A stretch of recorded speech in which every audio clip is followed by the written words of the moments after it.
Your voice, your opinion, your community. Fact TV, free speech, protected.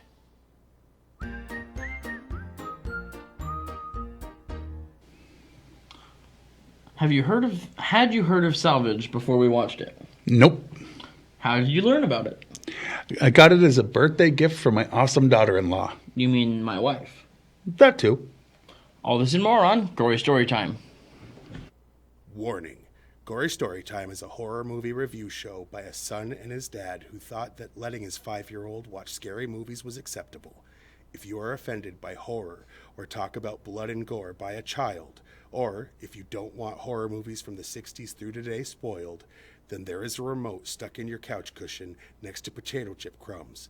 Use it. And of course, parental discretion is advised. Why? You didn't use any. Shut up and start the show.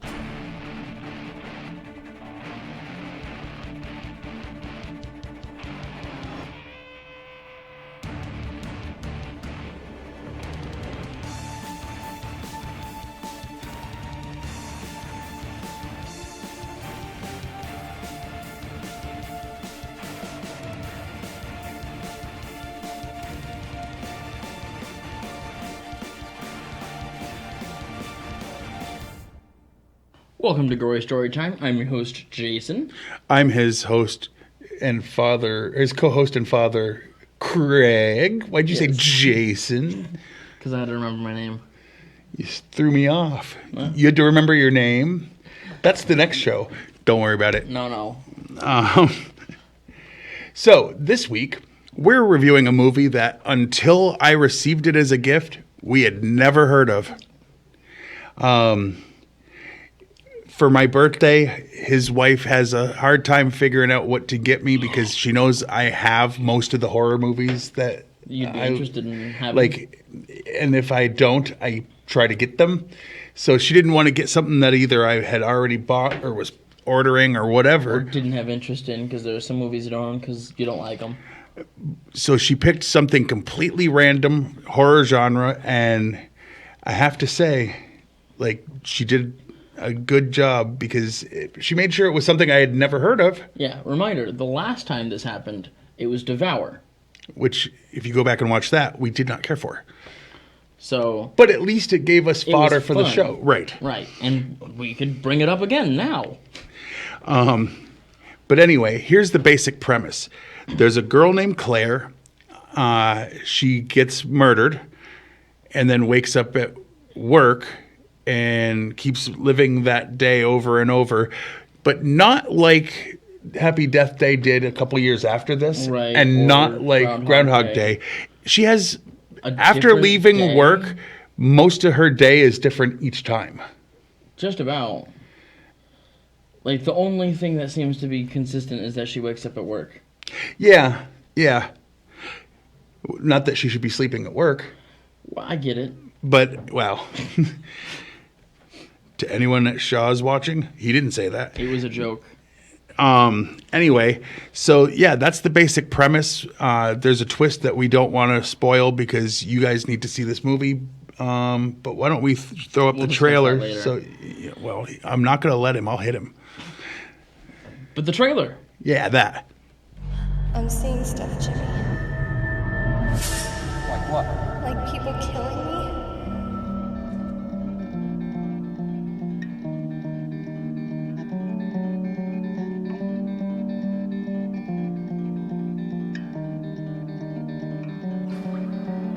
Take us down and all apart, cherry tree. Lay us out on the table.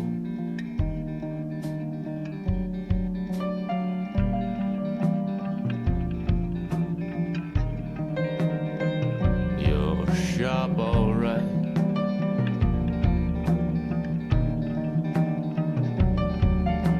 But no one is asking, so leave it alone. Leave it alone. Can we?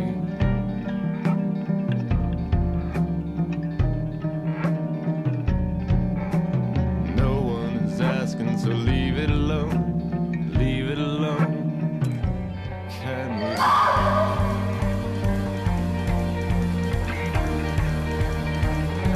Can we?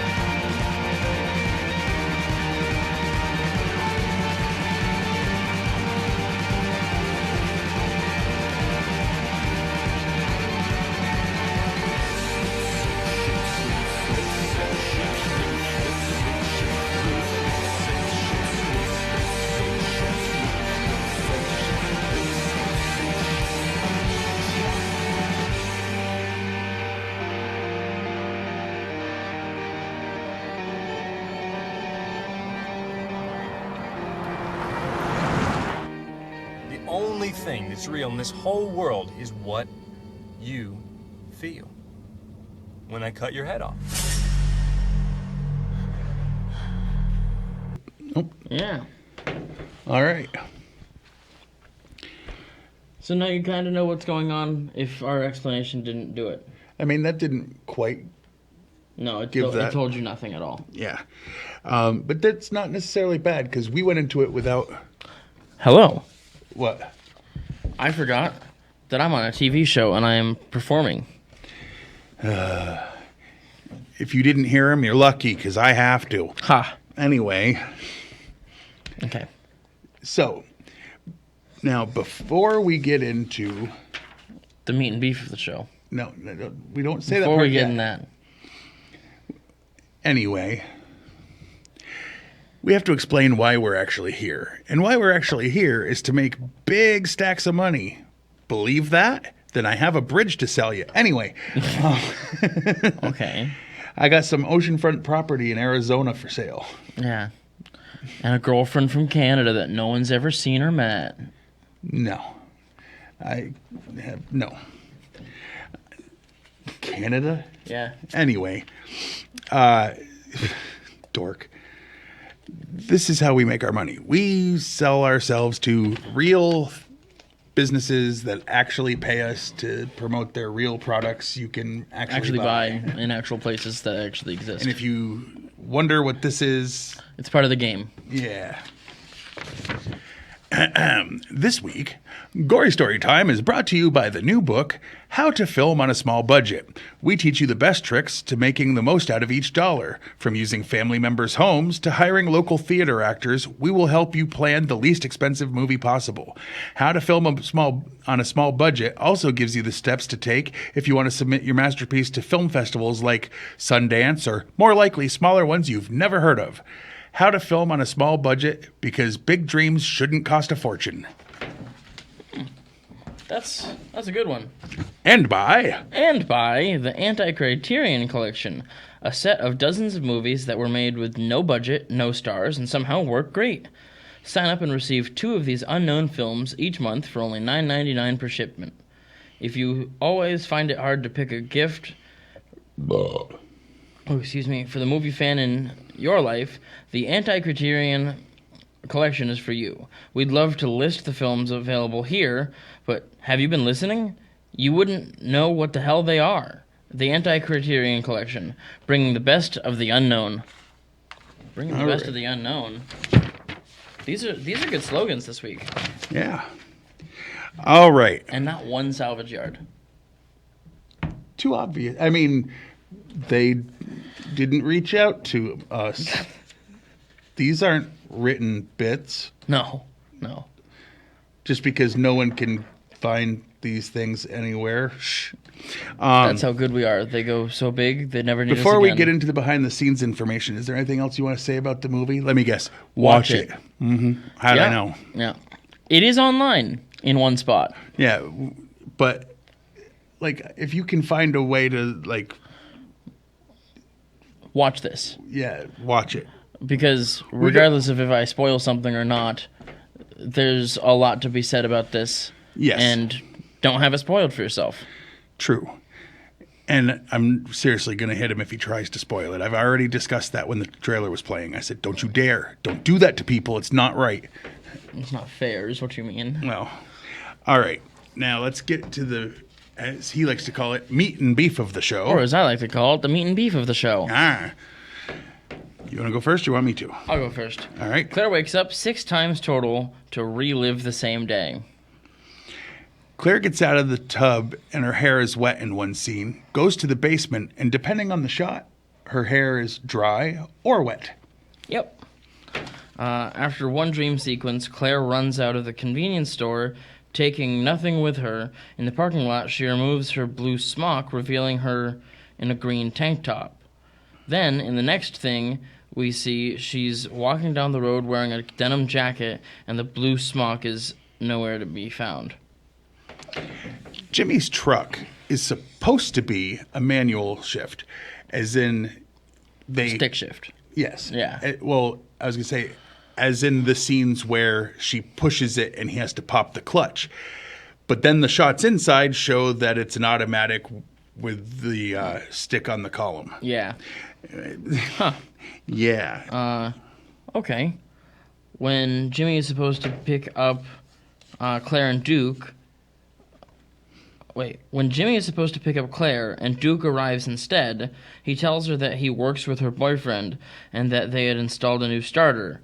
He tells her to listen and revs the engine. After starting the engine, the starter has no effect on the running of the vehicle. In other words, vroom doesn't mean the starter works. No.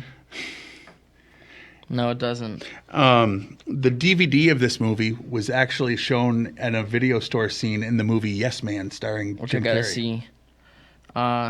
Shot in April of 2005 in a town called Marietta in southeast Ohio. Claire's boss is played by the actual co-owner of the store she works at, called the Starfire Express. The total budget was $25,000 start to finish. The writer-director team are brothers Josh and Jeff Crook. Yeah. In the truck, they had a sound guy on the floor with a microphone. After Claire jumped out of the truck, she stepped in dog poop. Unfortunately for the sound guy, they needed another take, and her feet were on his chest.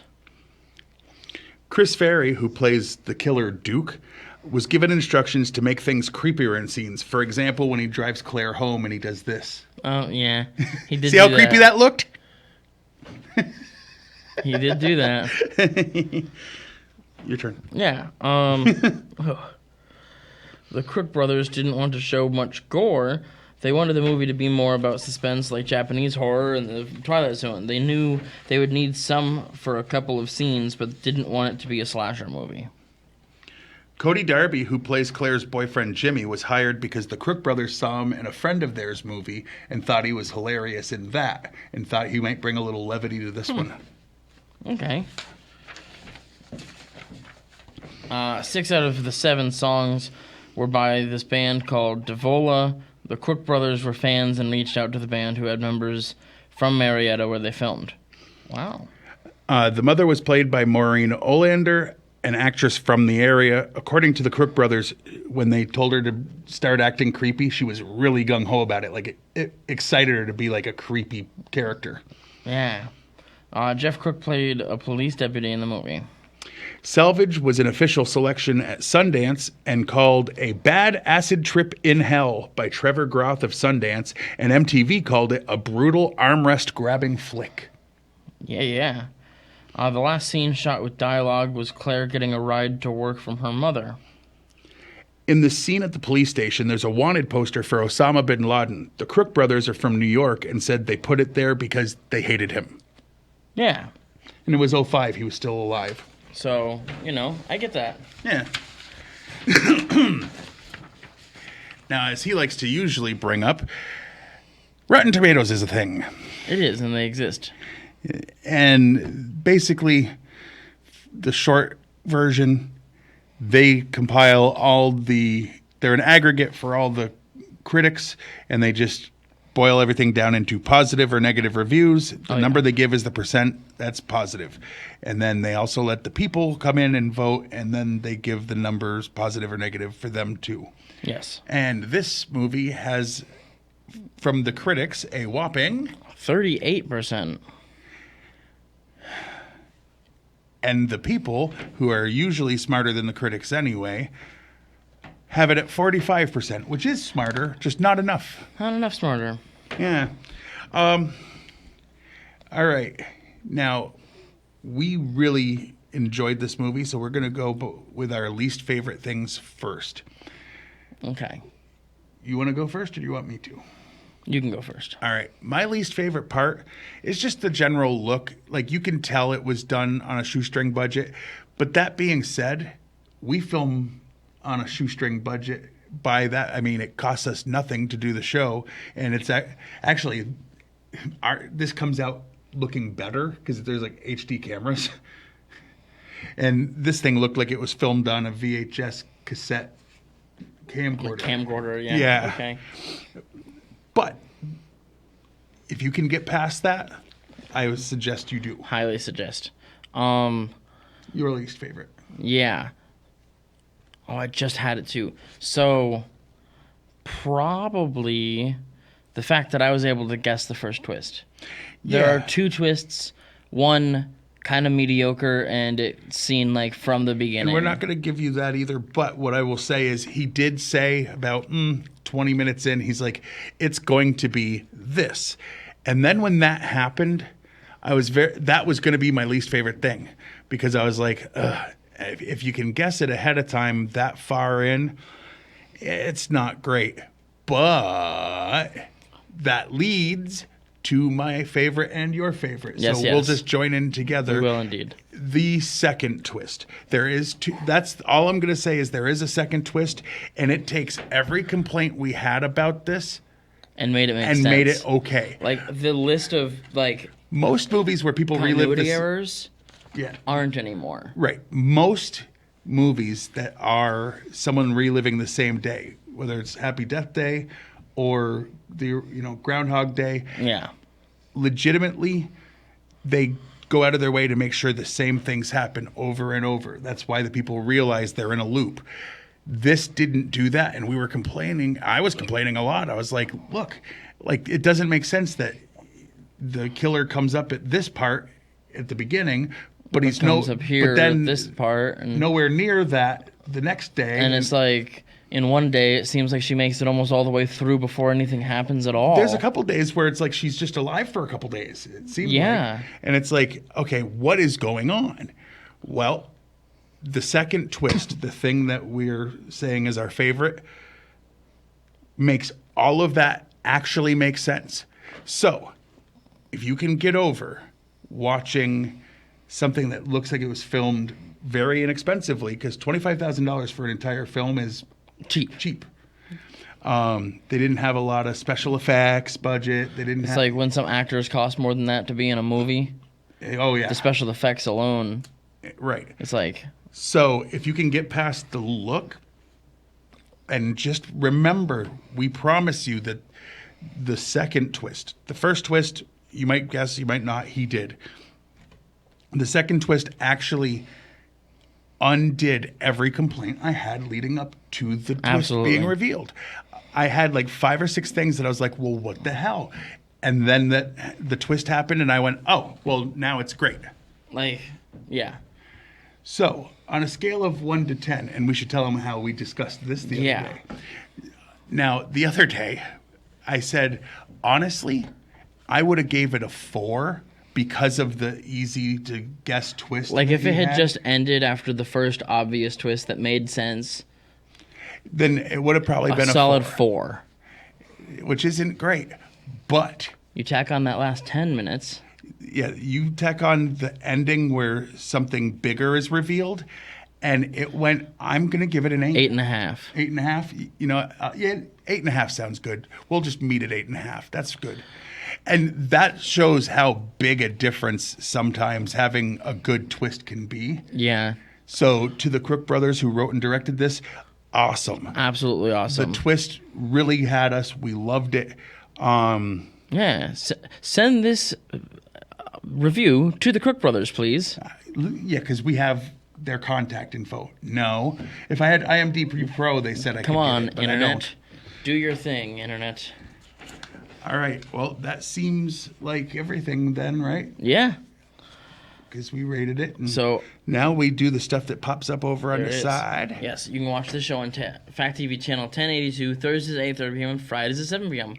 You can like us on Facebook. And like I say every week, when I say us, I mean Fact TV has a Facebook page and Gory Story Time. Like them both. Oh, yeah. Go to fact8.com, watch a bunch of the back episodes of this, as well as many other things. Many. Yes, and you can follow us on X. I'm at Craig Jakes. I tweet another show-related stuff lately. Yeah, but not this. And I'm at Craig Jakes, all one word, all lowercase. And you? At Jiggly Fernbrain. I only tweet things that he says that I find funny, in or out of context, usually out of context. And unfortunately... Not as often. Doesn't do it very often anymore, and he used to be on top of it. Yes. All right. Well, until next week with hopefully another great movie. Oh, wait. One other thing. Go to YouTube, Type in Gory Story Time. The two channels that'll come up is mine and Fact TV posts some. Like, subscribe, smash the notification bell, all that good stuff. Now, what were you saying? I've been your host, Jason. I'm his co-host and father, Craig, and Sweet dreams.